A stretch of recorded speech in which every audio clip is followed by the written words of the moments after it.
Height base आलं हे दलिंदरी पिच्चा सोडते की नाही? थांबा बाबा, असं काय झालं हे पहिल्यापासून सांगतो तुम्हाला पोट्ट्यो.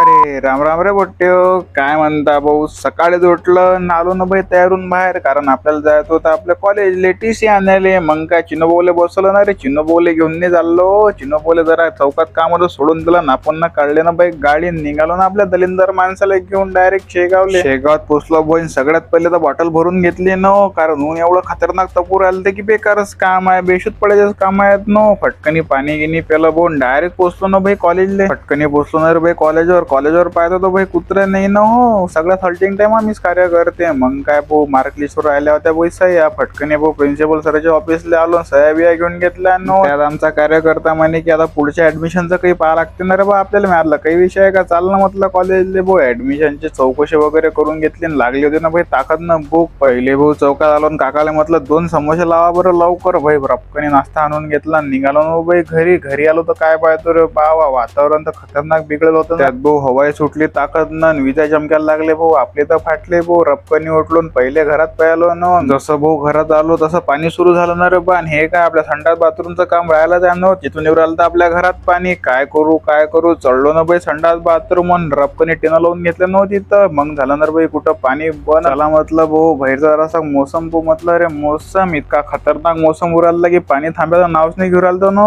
चला मग पोट्टे आजच्या एवढंच, भेटू आपण उद्या. तिथपर्यंत जय माता राणी.